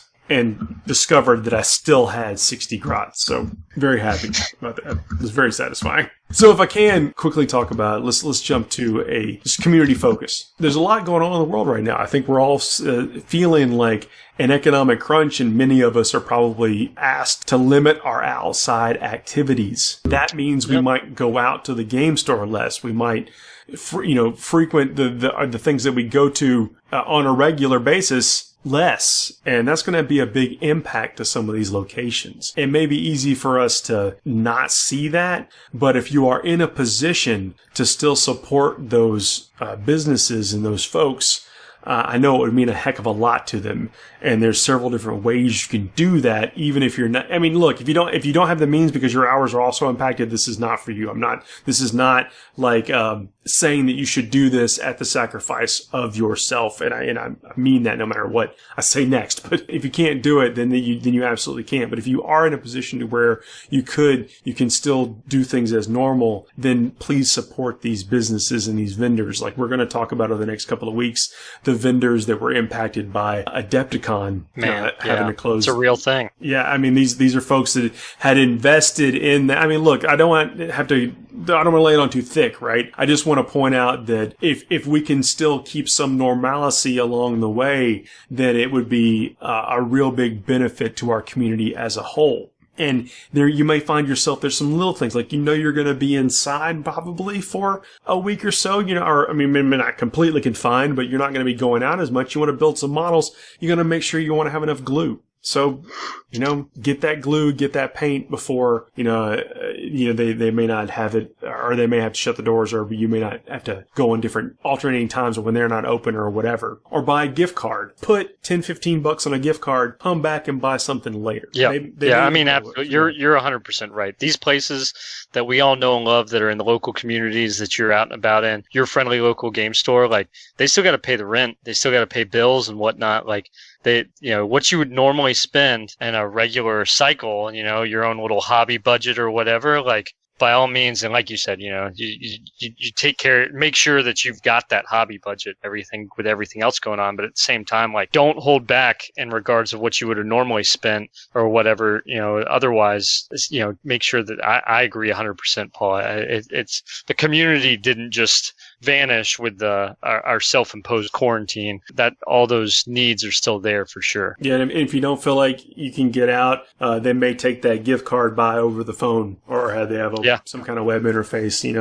There's different ways, and there's different things that you may think you're all right. Oh, I got plenty of models right now, and maybe you do, but you know what? I bet there's a pot of paint you're missing. Yeah, or a brush, and it all matters. So I just again, this is not trying to lay it on too thick, but just kind of want to keep it top of mind, because this is the type of pump the brakes that may impact their ability to be there for you after it's over. And so, just kind of, if you are and have the ability to still contribute to the growth and the health of your scene, then please do. And that counts for, like our sponsors as well, people with online stores. Call up Discount Games, call up Dice Head. If there's nothing you want right now and you still have the ability, get that gift card or something that you can spend later. Yeah, I think there's a couple of different retailers over here that have started doing, I think, phone orders. Like, you phone in and then ask them what you want, and then you drive up, tell them you're there, and they'll bring the order out to your car. I think there's a phenomenal amount of adaptability, a lot of skills and talents in our community that are going to get, I guess, activated by this kind of necessity. But so far, I'm really proud of where the community's gone with this stuff. I know there's a lot of disappointment regarding things just falling over. I mean, every single, I don't know about you guys over there, but every single event that I had planned for the next 6 months is either cancelled or postponed or on hold. Like, there's even questions about whether the WTC will run this year, which has been pretty much everything I've been working towards in the last kind of 9 months since the last ETC. But man, I think there's a great propensity in our scene and with the people that we have to just come together and just not only keep alive the amazing stores that we love, but also support each other through what's going to be a really difficult time. Yeah, it could be. We'll make a difficult time a little bit less difficult by, all coming together and stuff. And, again, we're going to talk about some vendors on the show because we know that some of them have been impacted, and we're going to try to spread the message how we can. But, in absence of supporting internet vendors or whatever, if you can support your local area, I know it would mean a heck of a lot to them. Well, guys, that's really all I wanted to cover today. Well, there's more I want to cover with Space Wolves, but I think we've made pretty good use of our time here. Absolutely. Red, Adam, anything y'all want to cover before we wrap up this show? I'm all good. I'm looking forward to covering the rest of the Space Wolf stuff. I think a lot of great stuff covered in the Orcs. I'm interested to hear what other surprises the Space Wolves have for us. Yeah, same. I'd love to hear from some Space Wolf players who've gone through, I guess, the lean times and what they hope to get out of this book. I mean, we are going to be... this will be coming out before they get it in their hands, but I want to know what people are excited for, because there are a bunch of plays that Space Wolves have, like the ignoring negative modifiers. They've got a strat that you can do that on things like what are their devastators called? Longfangs and such. Longfangs, yeah. Now, the stuff like that, those are decently good plays. I mean, on Longfangs, not so much. If they had grav cannons and the grav amp strat, holy crap, that would be so strong. Because then you'd essentially be 9 hands. You could move and shoot without penalty, coming from a drop pod and stuff. But you wouldn't get, of course, they don't have the grav amp strat, do they, Paul? Just going to double check, because I know Blood Angels and Dark Angels didn't get it. I don't think they do, no. Yeah, because that would be phenomenal for Space Wolves. But yeah, I feel like there's meat on the bone. I just can't see it yet. And I want to be corrected. I want people to tell me what they're excited about. Yeah. Some people that they've been holding on to it, and maybe there's some of their pet units that have been finally pushed just a little bit to make them even better. I'd love to see those combos. Yeah, same.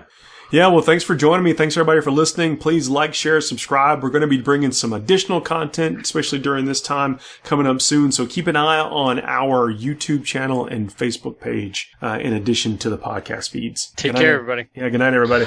Good night.